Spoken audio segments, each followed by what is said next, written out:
이 아침 저와 여러분 하나님의 말씀 마태복음 25장 22절부터 30절까지의 말씀을 봉독하여 드립니다. 주시는 말씀 안에서 하나님의 음성을 들을 수 있길 바랍니다. 2달란트 받았던 자도 와서 이르되 주인이여 내게 2달란트를 주셨는데 보소서 내가 또 2달란트를 남겼나이다. 그 주인이 이르되 잘하였도다. 착하고 충성된 종아 내가 적은 일에 충성하였음에 내가 많은 것을 내게 맡기리니 내 주인의 즐거움에 참여할지어다 하고 1달란트 받았던 자는 와서 이르되 주인이여 당신은 굳은 사람이라 심지 않은 데서 거두고 해치지 않은 데서 모으는 줄을 내가 알았으므로 두려워하여 나가서 당신의 달란트를 땅에 감추어 두었나이다. 보소서 당신의 것을 가지셨나이다. 그 주인이 대답하여 이르되 악하고 게으른 종아 나는 심지 않은 데서 거두고 해치지 않은 데서 모으는 줄로 내가 알았느냐. 그러면 내가 마땅히 내 돈을 치리하는 자들에게나 맡겼다가 내가 돌아와서 내 원금과 이자를 받게 했을 것이니라 하고 무릇 있는 자는 받아 풍족하게 되고 없는 자는 그 있는 것까지 빼앗기리라. 이 무익한 종을 바깥 어두운 데로 내쫓아라. 거기서 슬피 울며 이를 갈리라 하니라. 아멘. 이 말씀의 축복과 은혜가 저와 여러분과 여러분 남은 인생에 여러분 자녀손들 안에 함께하게 되기를 예수님의 이름으로 축복합니다. 가을이 들면서 여름 동안 큰 태풍 없고 햇빛이 너무 뜨거워서 더운 건 견뎌내겠는데 장마가 지고 태풍이 막 오면은 나락들이지 힘들 테니까 더운 것 에어컨 밑에서 버텨내면서 가을에 풍성한 결실들을 기대를 했습니다. 근데 가을이 들면서 왜 그렇게 비가 많이 오는지요? 하루 종일 우중충한 날씨가 며칠째 계속되니까 나락이 눕고 그러면서 아이고 이 가을 농사 큰일 났대 이런 생각을 들었습니다. 박정달 사님 밭에 가보니까 배추가 뿌리가 짓물러져 가지고 그냥 내려앉아 가지고 굉장히 곤욕스러운 상황이 되어 있더라고요. 한 해 동안 농사를 짓고 가을에 수확하는 때가 되어서 땅이 그렇게 질러 가지고는 농기계가 못 들어가고 수확하기 어렵고 여러 가지 낭패가 되는 것들을 보면서 이거 어떡하나 했는데 햇볕은 쨍쨍 모래알은 반짝하면서 이제 본격적인 추수의 계절 나락을 베는 소리들이 들판마다 울어차고 있습니다. 여러분의 인생과 삶에도 하나님이 풍성한 추수의 역사들을 허락해 주시기를 예수님의 이름으로 축복합니다. 여러분 가을의 추수도 중요하지만 인생의 추수도 너무나 소중한 거예요. 가을의 추수는 한 해가 지나고 나면 그 다음에 또 겨울 가고 그 다음 또 봄이 옵니다. 근데 인생의 추수는요. 인생 가을은 따라합시다. 인생 가을은 끝나면 영혼의 때입니다. 인생 가을은 끝나고 나면 겨울이 오고 그 다음 봄이 오는 게 아니라 바로 영혼의 때로 가요. 그래서 한번 밖에 못 사는 인생이기 때문에 인생 가을날 잘 보내지 않으면 그만 쓸쓸한 그런 추수 영혼의 때를 보내게 되시는 겁니다. 영혼의 때에 되었을 때 하나님께 착하고 충성된 종아 칭찬받는 저와 여러분 되시기를 예수님의 이름으로 축복합니다. 그런데 누가 그런 하나님의 칭찬을 받을 수 있냐라고 하는 것입니다. 누가 그런 하나님의 칭찬을 받는 사람이 되냐라고 하는 겁니다. 여러분 보세요. 태어나서 어린아이가 태어났을 때 그 아이들이 나는 세상에 나서 깡패가 될 거야 이러고 태어난 아이가 있습니까? 태어난 아기를 두고서 너는 두목이 되라 산적이 되라 이런 거 부모가 기대하면서 아이를 기르는 사람이 있습니까? 그런 사람 없어요. 그럴듯한 인생을 꿈꾸고서 누구나 그럴듯한 생활을 꿈꾸면서 그렇게 태어났고 그렇게 학교를 다니고 그렇게 사회생활을 시작하지만은 막상 인생 가을날이 되어서 내 손에 제대로 된 것들을 지는 사람은 그렇게 많지 않은 겁니다. 왜 그렇습니까? 마이크 타이슨이라고 하는 권투 선수가 있습니다. 마이크 타이슨이 이렇게 말했습니다. 모두에게는 계획이 있다. 한데 뭐 하기 전에는 맞기 전에는. 이분 유명한 권투 선수입니다. 이 권투 선수인데 나는 타이슨하고 싸워 이길 거야. 이렇게 말하는 사람이 무수히 많다는 거예요. 링 위에 올라가서 한 대 맞아보면요. 그만 현실을 직시하게 된다라고 하는 겁니다. 인생 실전에서 승리하는 저와 여러분 되기를 예수님의 이름으로 축복합니다. 실전 인생은 적당한 계획도 필요하지요. 그리고 계획을 열심히 수고하고 준비하는 것도 필요하지요. 그런데 그에 못지않게 필요한 것이 있는데 위기 대응 능력이에요. 무슨 능력이요? 위기 대응 능력. 우리나라는 아마 윤석열 정부 고시 전에 고비만 잘 넘었으면 우린 지금 국민소득이 한 6만 달러 정도 됐을 겁니다. AI 붐이 불고요. 그 전기차가 막 등장하고 이럴 때요. 반도체 잘 만드는 나라, 배터리 잘 만드는 나라. 그것 때문에 전력 인프라를 다 깔아야 되는데 두산 에너지빌리티 이런 데서 얼마나 전력망을 잘 구성하는지요. 그래서 전 세계 선도 산업을 쥐고 가는 나라가 이 산업 기반이 그냥 중국에서 미국으로, 미국에서 저거들 패권 다툼하는 바람에 우리가 어부질이 되다가 우리 일자리 전부 다 미국에 갖다 주면서 지금 우리 요래 살고 있는 거예요. 지금도 괜찮죠? 그래도 그죠? 지금보다 더 잘 살 수 있는 윤석열 정부가 그거 미국에 공장 지으면서 그걸 지낼 때 삼아서 지금 이재명 정부 하듯이 핵잠수함 이런 거라든지 한국이 이득들을 조금만 더 취했다면 우리는 정말 더 나은 나라를 살았을지 몰라요. 어쨌든 인생에는 누구나 다 위기가 온다는 겁니다. 마치 우리 가을날에 그냥 태풍이 한 번도 오지 않았으니 잘 됐다 했는데 장마가 지는 것들이 위기였고 그 장마를 잘 보내야만 그 나락들을 추수할 수 있는 것처럼 인생에도 위기 대응 능력이 대단히 필요하다라고 하는 겁니다. 위기 대응 능력이 강한 사람들이 어떤 사람들입니까? 역경지수라고 합니다. 위기 대응력이 강한 사람들을 역경지수라고 하는데 역경지수가 높은 사람의 특징이 있어요. 같이 읽어볼까요? 시작. 고난 중에도 포기하지 않는다. 고난을 닥치면 아이고 여기가 아닌가 봐. 아까 그 산인가 봐. 그 산 올라갔다가 엄마 지난번 그 산인가 봐. 이렇게 좌충우돌 하는 사람이 있습니다.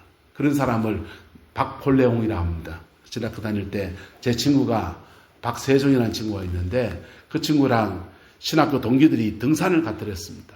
803 등산을 갔는데 막 올라가는 겁니다. 행인이 나눠졌습니다. 뒤따르는 무리가 뒤처졌어요. 뒤처진 무리들의 중심에 박세종이가 있었습니다. 그 친구가 저리로 가자 해서 쫓아갔습니다. 아무도 없는 겁니다. 아까 거긴가 봐 하면서 그러는 바람에 그 친구 별명이 박폴레옹이 되었습니다. 우리가 위기를 만났을 때 많은 사람들이 우왕좌왕하고 또 그 심지어 그 속에서 포기해버리는 그런 많은 사람들을 봅니다. 위기 속에서 높은 사람의 특징은 따라합시다. 두 번째입니다. 시작. 실패를 성장의 기회로 본다라는 겁니다. 세 번째, 본질을 뭐하고 직시하고 해결에 집중한다. 회피형의 사람들은 문제의 본질이 여기인데 이거 안 보고 계속 딴 얘기하고 있습니다. 그러면 답을 찾지 못해요. 근데 본질을 직시하다 보면 몇 가지 유형이 나옵니다. 도망자 유형이 나와요. 도망자 유형. 안주자, 현실에 안주하는 사람들. 도전자 유형이 있습니다. 도전자 유형에도 몇 가지 있는데요. A 플랜을 고집하는 사람이 있습니다. 난 이것을 향해 가져왔어 하면서 자기의 원래 계획을 고집스럽게 밀고 가는 사람이 있어요. 예. 그런데요, 현실이 그대로 쉽게 됩니까? 예. 근데 어떤 사람은 위기를 만났을 때 B플랜, 차선책을 찾는데 집중하는 사람들이 있습니다. 차선책을 찾는데 집중하다 보면 차선책, B플랜 지나서 C플랜, D플랜, E플랜 막 해가지고요. 내가 꿈꾸던 것과 전혀 다른 인생을 향해서 달려가 버리게 되는 우려를 가지게 됩니다. 여러분 어떻습니까? 저는 제가 보니까요. 도전자 유형인데 안주자도 되기도 도망자가 되기도 하는데 저는 A플랜보다 때로는 B플랜이나 C플랜을 추구하는 성향이 강해요. 그래서 이거 닮으면 뭐 이거 하면 되지 뭐. 꽝 대신 닭이라고 그런 게 제게 강한 것 같아요. 여러분은 어떻습니까? 네. 근데 다윗을 보다가 제가 위로를 받았습니다. 다윗을 보니까요, 그도 인생의 위기를 만났을 때 하나님이 그를 왕위에 세우겠다 했잖아요. 그런데 사울에게 쫓겨다니다 보니까 쫓겨가다가 어디까지 갔냐? 이스라엘의 적국이 브레셋입니다. 브레셋에 망명해서 살아가요. 적국에 망명해서, 대한민국 말하면 이런 겁니다. 대한민국에 쫓깁니다. 월북해가 북한에가 망명해 있다 해서 생각해 보십시오. 말도 안 되는 얘기 같잖아요. 적국에 망명해서 생명을 ը타가면서 살아가는 그런 처지를 보냅니다. 그도 B프렌, C프렌, E프렌, D프렌까지 막 넘어가는 겁니다.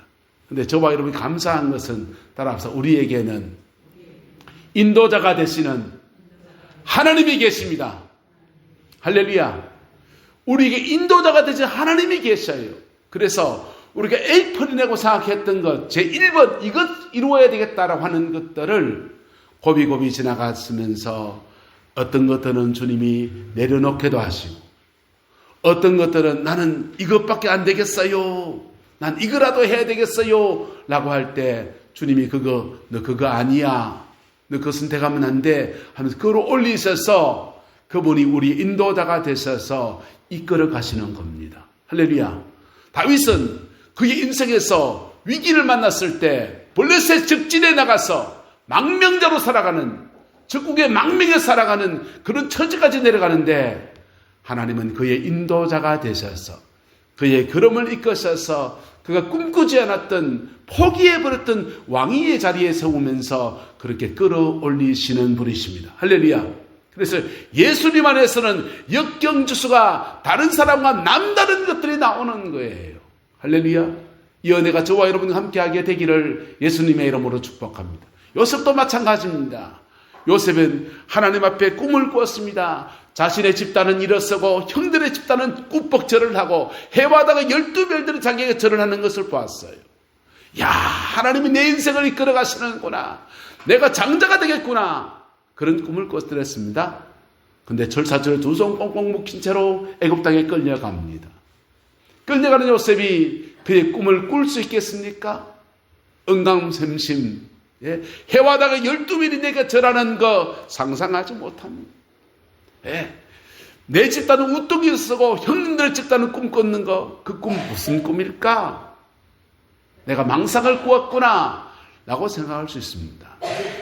보디발의 집에 끌려갔습니다. 가정 총무합니다. 야, 이거라도 만족하다, 밥은 먹고 살겠네, 목숨은 구걸하지 않아도 되겠네, 여기서라도 행복하게 살면 좋겠다. 감옥에 들어갑니다. 이게 또 무슨 처지인가? 여러분, 이런 상황 지나가면 여러분 꿈 포기하지 않겠습니까? 비전을 내려놓지 않겠습니까? 아마 요셉도 다 내려갈 수 있습니다. 다 내려놓을 수 있습니다. 그러나 하나님이 그의 목자가 되셔서, 뭐가 되셔서? 하나님이 그의 목자가 되셔서, 때로는 하나님이 그의 치료자가 되셔서 좌절한 마음들을 일으켜 세우시고 용기를 주시면서 결국은 그를 애굽의 총리에 세우시고 그에게 준 비전과 꿈을 아름답게 이루어가는 은혜를 베풀어 주신 겁니다. 할렐루야. 저와 여러분들 안에 이 은혜가 풀어지게 되기를 예수님의 이름으로 축복합니다. 그리고 변화에 유연하게 대처한다. 그 다음은요, 남이나 자신을 마하지 않는다, 비난하지 않는다. 역경을 만났을 때 남 탓하는 사람이 있으면 저 사람 때문에, 세상이 그래서, 부모님이 내한테 좀 잘해줬으면, 심지어는 그 오다가 남 탓 못하면 자기 탓이에요. 내가 말이야, 그때 내가 그 남자를 안 만났어야 되는데, 내가 죄송합니다, 그 니은을 만나가지고는 자기 탓을 하거든. 그때 학교 다닐 때 공부를 좀 더 잘했었으면 열심히 인생을 살 걸 하면서 그럽니다. 여러분, 그런 자기나 남을 비난하지 않고 지금 나의 상황 속에서 함께 하신 하나님, 할렐루야. 따라합니다. 지금 함께 하신 하나님, 지금도 함께 하신 하나님의 은혜 앞에서 겸허해지기를 주의 이름으로 축복합니다. 그러면 우리 속에서, 그 상황 속에서 함께 하신 하나님, 그렇다고 망상을 주지는 않아요. 망상을 주지 않아요. 굉장한 냉정한 현실을 보여줍니다. 그리고는요, 우리에게 문제의 본질을 더 비추어줍니다. 차근차근 풀어가는 여정을 걸어가서는 마지막에는 그 끝에 아름다운 열매들로 우리에게 안겨주시는 분이 우리 하나님이십니다. 할렐루야. 그 은혜와 축복이 함께하게 되기를 예수님의 이름으로 축복합니다. 그렇게 인생 여정 안에서 역경지수가 높은 사람들이 아름다운 열매를 맺는데요. 그렇게 인생의 여정을 지나가서 하나님 앞에 서면 주님은 이렇게 말합니다. 잘하였도다. 착하고 무한 종아, 충성된 종아. 옆 사람 축복합시다. 착하고 충성됩시다. 착하고 충성된 종아. 이렇게 칭찬하십니다. 세상을 살아가다 보면요, 착하고 성실하신 분들을 봅니다. 착하고 성실하신 분. 우리에게 성도님들 중에도 몇 분 계십니다. 안 믿는 세계도 있습니다. 착하고 성실한 사람들, 할렐루야. 그 사람들은 하나님이 복을 주십니다. 할렐루야. 옆 사람 축복해서 착하고 성실합시다. 착하고 성실한 사람들에게 하나님이 복을 주셔요. 그런데요, 악하고 게으른 사람도 있습니다. 악하고 게으른 사람들은 세상에도 쓸데없습니다.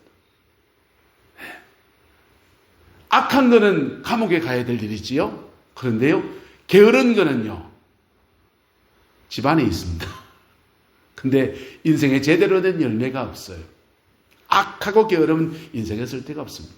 그런데요, 착하고 성실한 사람들은 하나님이 복을 주시는데, 신앙 안에 들어오면 이 성실에 뭐가 되어지냐면, 따라합시다. 성실에서 충성으로, 성실을 넘어서 충성된 사람 되시기를 예수님의 이름으로 축복합니다. 성실은 뭡니까? 자기에게 주어진 삶을 열심히 근면적으로 성실하게 사는 겁니다. 충성된 거는요, 권위 아래서 성실한 겁니다. 할렐루야. 뭐 아래서 성실하다고요? 권위 아래서 성실합니다. 마당을 쓰는 마당새가 있습니다. 늘 아침마다 나와서 마당을 씁니다. 마당을 씁니다. 주인만이 마침 보랍니다. 마당새야, 뒷산에 가서 약초 이것 좀 캐와라. 마당새가 예 했습니다. 그리고는 아침부터 계속 마당 쓰는 그 성실함으로 또 마당을 쓸고 뒷마당을 쓸고 앞마당을 쓸고 밭에 가서 밭 메고 별일을 다 했습니다. 저녁 때가 되었습니다. 주인마님 말합니다. 마당새야, 뒷산에 가가지고 약초 캐는 어떻게 됐냐? 뭘 캐왔니? 그러니까 마당새가 말합니다. 저는 마당을 쓸었습니다. 뒷마당도 쓸었습니다. 밭도 다 매놨습니다. 꿀밤을 맞아야 됩니까? 안 맞아야 됩니까?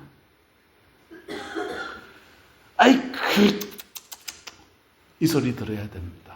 왜요? 마당새는 성실하긴 한데 뭐가 없다? 충성되진 않아요. 하지 않다고요? 충성되지 않아요. 교회를 섬기다 보면, 목회를 하다 보면 성도들 이런 분 저런 분 만납니다.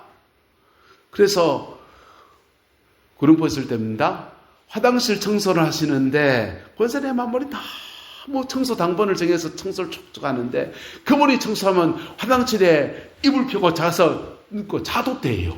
얼마나 깨끗하게 하는지. 이분 되게 충성되구나 라고 생각을 해드렸습니다. 근데 그분이요, 주일날 주방에서 비행접시 날리는 거예요.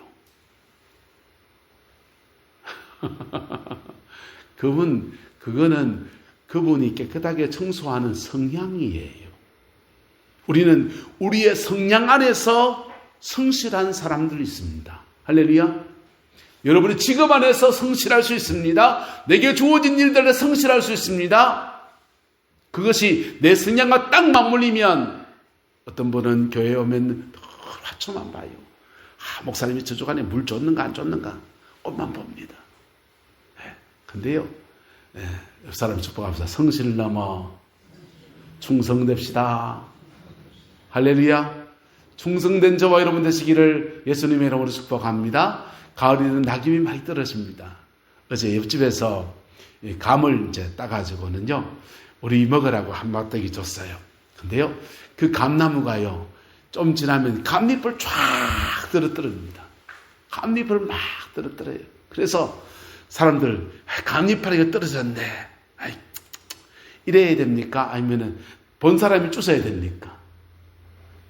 본 사람이 빗자루 들고 빗질하는 겁니다. 그게 주인의식을 가진 사람이에요. 할렐루야. 저와 여러분 되시기를 예수님으로 축복합니다. 그래서 내 삶에서 하나님께 충성한 사람들에게 주님은 칭찬하십니다. 착하고 충성된 종아 라고 말씀하십니다. 착하고 충성된 종아. 할렐루야. 저와 여러분의 착함과 충성이 어우러지는 남은 인생 되시기를 예수님의 이름으로 축복합니다. 그리고 말합니다. 네가 적은 일에 뭐하였음에 충성하였음에 라고 하세요. 네가 적은 일에 충성하였음에. 우리에게 주어진 작은 일요, 그 일에 충성하였음에 내가 많은 것을 내게 맡기리니 내 주인의 즐거움에 참여할지어다. 할렐루야. 이렇게 주님이 축복하고 있는 겁니다. 저는 마산 동복에 은퇴하신 이용호 목사님과 올해 같이 목회를 같이 했습니다. 전도사 시절을 그분이랑 거의 같이 이렇게 보냈어요. 근데 그분의 목회를 잘 알죠. 그분의 목회에서 사람들이 보기에는 마산 동복교회가 한 600명쯤 됩니다. 안강의 영락교회에 50명대 부임해서 450명, 근 500명대까지 교회를 키웠어요. 그게 굉장히 그분에겐 전성기처럼 그렇게 보일 수 있습니다. 네요. 저는 그분이 전성기라고 하는 안강 영락교회 시절의 목회를 같이 지나갔습니다. 제가 단임 목회가 돼가지고 목사가 돼가지고 그분의 목회를 다시 이렇게 보다 보니까 여정을 쭉 하다 보니까 그분의 목회에 정말 귀하고 귀한 때는 언제였는가 라고 할 때 그분이 진보의 혜성교회라는 교회를 섬겼습니다. 진보 혜성교회를 섬길 때 전도사 시절이었습니다. 교회가 형편이 안 되니까 목사님 못 모시고 전도사님을 모셨어요. 전도사 시절에 목회를 하는데 새벽기도 때 할머니 한 사람, 목사님, 사모님, 그리고 여자 청년 한 명 나왔습니다. 새벽기도에 4명 나오는 아주 작은 교회를 섬겼습니다. 그 작은 교회를 섬길 때 그분이 뭐 했는지 압니까? 새벽에 나온 그 한 사람 붙들고 목회하는 거지. 주일날 오시는 성도님들을 섬기고 목회하고 돌보고 하는데 주로는 새벽에 나온 그 한 사람 붙들고 그냥 함께 기도하고 함께 실험하면서 그렇게 목회를 해드렸습니다. 그분이 누군지 압니까? 그 한 사람이 박순애라고 하는 사람입니다. 박순애. 그리고 그렇게 그 작은 한 사람, 아버지가 돌아가시고 호르몬이하고 함께 살면서 중학교도 못 다니는 그 여학생, 그 영혼에게 영적인 집중. 그런데요, 그 박순애가 대한민국의 위대한 전도자로 그렇게 쓰임받습니다. 박순애를 통해서 청송진보에 있는 교도소, 그 교도소 안에서 여러분이 잘 알고 있는 박효진 장로님이라는 분이 교도소 안에서 교도관들 속에서 부흥이 일어납니다. 하나님의 은혜를 받고서 그 사랑을 함께 나누고 싶어 제소다를 복음을 전하고 그런 일들을 해나갑니다. 교도소 바깥에는 누가 도와줘야 되잖아요. 교도소 바깥에는 진보 혜성교회 이용호 목사님과 박순애 전사님과 진보 제1교회 몇 개 교회가 연합해가지고 교도소 안에 사역을 돕기 시작합니다. 그러면서 청송교도소 안에 제소다들 속에 사형은도를 받은 사형들 속에 수많은 간정들이 꼽히기 시작했어요. 그 아름다운 일들, 무명의 종들을 통해서 그렇게 일어난 거예요. 오늘 성경은 말합니다. 네가 작은 일에 뭐하였음에 충성하였음에. 뭐하였음에요? 충성하였음에. 내가 많은 것을 너에게 맡기리니 내 주인의 즐거움에 참여할지어다 라고 주님이 그에게 칭찬하시면서 격려하시면서 끌어내십니다. 여러분, 우리는 지금 가을을 보내고 있습니다. 여러분에게 이 교회를 섬기면서 여러분에게 주어진 작은 일이 뭡니까? 여러분에게 주어진 작은 일들이 뭡니까? 그 일들 속에 성실을 넘은 충성이 있기를 예수님의 이름으로 축복합니다. 여러분의 가정 안에서 가정주부로서 아버지로서 어머니로서 할머니로서 할아버지로서 가정 안에 지금 내게 주어진 작은 일이 뭡니까? 그 작은 일들 속에 충성하는 성실을 넘어서는 충성이 있게 되기를 예수님의 이름으로 축복합니다. 그러면 그 일들 속에서 많은 것으로 너에게 맡기리니 하곤 하나님의 아름다운 역사들이 펼쳐질 것입니다. 영국에 한 인도 선교를 지망하는 자매가 있었습니다. 이 자매가 내 인생의 전부를 주님께 드리겠습니다. 인도로 선교사 가겠습니다. 선교 헌신하고요. 선교 훈련 다 받고요. 신앙도 얼마나 좋겠어요. 그런데 갑자기 비보가 날라듭니다. 언니가 그 형부랑 같이 차를 몰고 가다가 교통사고가 나서 적사했다는 겁니다.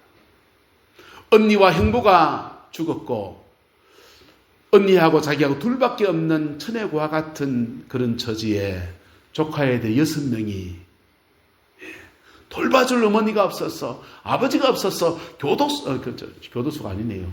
고원에 가야 된다는 겁니다. 장례식을 치르고 6명의 아이들을 보니까 이 자매가 마음이 참 뭉클합니다. 어떻게 하면 좋을까? 내게 준 위대한 꿈, 선교사로 가고자 하는 그런 꿈들. 6명의 아이들은 어떻게 할 것인가? 그의 꿈을 적었습니다.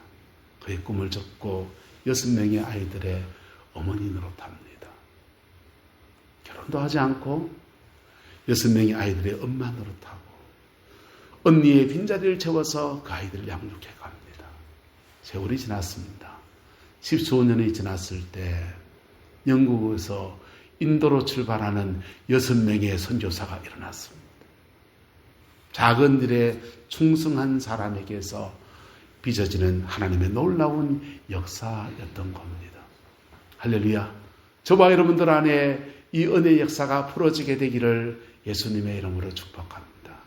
내게 준 작은 일들, 그 작은 일들 속에서 하나님의 위대한 꿈을 꾸면서 믿음의 걸음을 걸어가는 사람들에게서 그 일들은 일어나게 되는 것입니다. 이 사람이 하나님 앞에 충성할 때 그 주님은 그에게 말합니다. 내 주인의 즐거움에 참여할지어다. 하나님이 준 즐거움이 어디 있습니까? 여러분, 하나님이 준 즐거움이 어디 있습니까? 하나님이 준 즐거움은요, 우리가 주님을 예배하는 자리에 있고요. 할렐루야. 주님이 내게 위대한 열매를 주실 때, 야, 이것 때문에 그랬구나 라고 하는 것들 경험할 때, 그때 주인의 즐거움에 참여하는 은혜가 주어집니다. 김석균이라고 하는 복음성가 가수가 있습니다. 이분이 참 많은 곡들을 지었어요. 근데 이분은 음악 선생님으로서 그 많은 곡을 짓고서 그 찬양 집회를 막 다닙니다. 집사님 시절에, 지금 목사님 됐습니다. 집사님 시절에 음악 선생하면서, 주중에는 음악 선생하고 주일날 되면은 아내와 같이 손잡고서 교회 가서 예배 드리고 그냥 성가대하고 그냥 그렇게 행복하게 살 거를 아내가 꿈꾸는데, 주일날 본교회 예배 드리고 가면 기타 메고 전국을 돌아다니고 앉아있는 겁니다. 아내의 소박한 꿈은 뭐겠어요?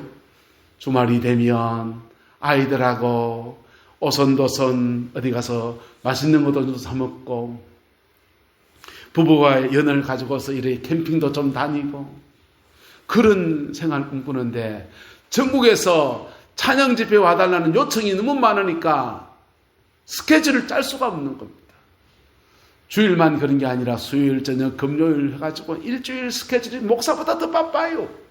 주중에는 학교 섬기고, 그리고는 주말 되면은 온 조선팔도를 돌아다니면서 기타 메고서 찬양 집회 다니고. 예? 여러분 잘 아는 찬송이 뭡니까? 예?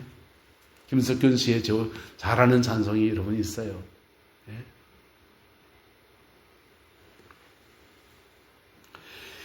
그렇게 다니는 여정을 지나가는데 아내는 계속 일이 나옵니다. 당신 좀 말이야. 당신 좀 말이야. 그러는데 그 아내에게 어느 날 갑자기 암이 걸렸습니다. 젊은 날 암이라니 몇 말입니까?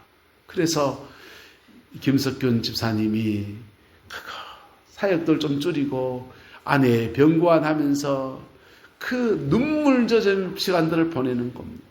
기타 들고서 스케줄 중에서 꼭 가야 될 때 가서 찬양 집회하고 그리고는 아내를 돌보고 또 아내를 돌보고 근데 몇 년을 그렇게 보내면서 마음이 무너집니다.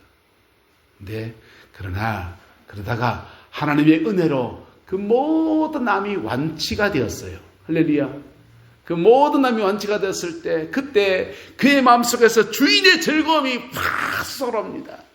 그래서 지은 찬양했습니다. 많은 사람들 참된 진리를 모른 채 주님 곁을 떠나갔지만 내가 만난 주님은 참 사랑이었고 진리였고 소망이었어. 난 예수가 좋다오. 난 예수가 좋다오. 이게 가슴에서 뿜어져 나오는데 아내와 김석균 집사님과 신앙적인 칼라가 같아지는 거예요. 그 고비를 지나가면서 아내도 하나님을 향한 한 마음이 회복되고 김석균 집사님도 하나님을 향한 한 마음이 회복되어서 그 마음 안에서 진정을 담은 고백의 찬양이 울려나는데 그의 주인의 즐거움에 참여하는 은혜가 와요. 그리고는 목사님 됐지요. 여러분, 저와 여러분의 인생 안에서 착하고 충성된 종으로 칭찬받는 은혜가 있게 되기를 축복합니다. 그리고 그 여정을 지나서 역경을 지나서 주인의 즐거움에 참여하는 아름다운 역사가 저와 여러분 남은 인생 가운데 가득하게 되기를 예수님의 이름으로 축복합니다. 이 주인의 즐거움을 사람들은 죽음 뒤에 이루어지는 거라고 생각합니다. 아니요. 죽음 뒤에 이루어지는 천국에서 아니요. 하나님은 중간정산을 가끔씩 하십니다. 중간정산 하십니다. 옆 사람 축복합시다. 중간정산 하십니다. 중간결산 하십니다. 중간결산할 때 그때 하나님의 은혜가 뭡니까? 무릇 있는 자는 받아 넉넉하게 되고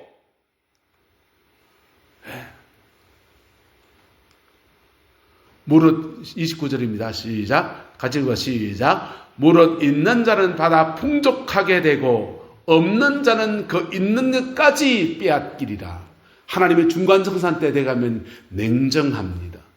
열매를 내는 사람들에겐 더 주시고 있는데요. 걔는 감당할 만해. 없는 자는 그 있는 것까지 빼앗기리라 그랬어요. 이걸 세계 역사 안에서는요. 하나님의 은혜의 역사가 흘러갈 때 촛대가 옮겨진 역사가 나타나는 거예요. 하나님의 은혜의 촛대가 확 옮겨지면요. 그때 은혜만 흘러가는 게 아니라 물질도 다 갚으래요. 세계적 패권도 다 갚으랍니다. 영국이 세계 패권을 가졌을 때 하나님 영국이 왜 줬었겠습니까? 왜 대영제국을 그 나라에게 주십니까? 그 나라에 복음의 패권도 함께 주셨어요. 그래서 영국 유럽교회가 아프리카 전도를 많이 했습니다. 그리고 북미 전도를 많이 했습니다. 근데 그들이 복음만 전한 게 아니라 나쁜 짓도 많이 했거든요. 인디언들 죽이고 아프리카 흑인들 노예로 삼고 그 촛대를 미국으로 옮겼습니다. 미국으로 옮겨졌더니 영국의 모든 부유함들이 다 어디로 갑니까? 미국으로 갔어요. 영적인 촛대와 물질의 촛대가 함께 넘어가는 거예요. 그리고 미국이 지금 위태위태하잖아요. 미국은요, 중국을 팬다고 될 문제가 아니에요. 자기 나라의 본질적 문제입니다. 프랑스 사람들은요, 똑같은 미국과 똑같은 문제를 안고 있습니다. 그랬더니 프랑스 대통령이 그럽니다. 우리 일 좀 더 하고 좀 덜 누리며 살아야 되고 휴일을 좀 줄여야 되고 그래서 사람들이 얘기했어요. 연금 좀 줄여야 되고 가난을 각오하고 다시 허리띠 쫄라매고 게으르지 말고 열심히 삽시다. 그랬습니다. 데모하고 난리 났습니다. 그게 답이에요. 그게. 미국 지금 왜 그러냐? 너무 많이 누립니다. 미국 생산량에 그들이 번 돈에 비해서 너무 많이 누립니다. 그래서 저 문제입니다. 그거를 자기들 누리는 것은 계속 더 누리려고 하고 그 모자라는 돈을 어디서 하려고요? 예, 조선하고 니폰노 일본한테서 삥 뜯어서 지금 채우려고 하는 겁니다. 오래 못 갑니다. 영구적이지 않습니다. 어떻게 돼야 됩니까? 다시 근면성실함으로 회복해야 됩니다. 착하고 충성되어야 합니다. 할렐루야. 또 하나는 신앙의 본질을 회복해야 돼요. 그럴 때 하나님은 그 모든 것을 더하시는 은혜의 역사들을 허락해 주십니다. 대한민국도 마찬가지입니다. 대한민국도 하나님의 중요한 중간 청산, 그 시기에 우리가 지금 서 있습니다. 그 시기에 이런 시기 속에서 저와 여러분의 인생의 때에 하나님의 중간 청산의 때에 축복과 영광의 역사가 풀어지게 되기를 예수님의 이름으로 축복합니다. 중간선은 다른 데 있지 않습니다. 오늘 내가 믿음으로 결단하면 그것이 바로 위대한 중간정산이에요. 할렐루야. 그리고 그 속에서 하나님의 은혜의 역사가 다시 펼쳐져 갑니다. 옆 사람 다시 축복합시다. 착하고 충성됩시다. 기도하겠습니다. 좋으신 아버지 하나님, 주님의 은혜와 사랑을 감사합니다. 날마다 주의 이름을 부르며 주의 영광을 이루어가는 은혜가 있게 하나님 역사해 주옵시고 아버지의 그 뜻을 이루어가는 은혜가 있게 주장하여 주시옵소서. 내 남자의 모든 성도들이 이 가을 맞이하며 인생의 가을을 묵상했습니다. 우리 인생의 가을날에 하나님께 영광 돌리며 사람들에게 유익을 끼치고 사랑을 받는 아름다운 은혜의 역사가 충만하게 하옵소서. 열매 맺는 가을 내게 축복하여 주시옵소서. 그 열매가 자녀 손들 안에 일어나게 하옵소서. 그 열매가 우리의 자녀 손들 안에 지식과 지혜와 만남의 축복으로 나타나게 하옵소서. 여호와께서 함께해 주시기를 원합니다. 경주의 팩을 통해서 대한민국의 중요한 전환기를 넘어갈 수 있게 하신 것을 감사합니다. 이 땅의 축복입니다. 하나님 아버지, 그 아름다운 열매들이 더 좋은 열매들로 맺어져 갈 수 있도록 이 땅의 백성들을 축복하여 주시고 주장하여 역사하여 주옵소서. 여호와께서 함께해 주시기 원합니다. 지금은 우리 구주 예수 그리스도의 은혜와 우리 하나님의 그 크신 사랑과 성령 하나님의 내주 교통 역사, 충만하신 역사가 오늘 믿음으로 예배를 드리고 나의 남은 인생에 열매 맺는 생이 되기를 소망하는 내 남자의 모든 성도들 위에, 자녀 손들 위에, 하는 모든 일터들 위에 지금부터 영원토록 함께 계시기를 간절히 축원하옵나이다.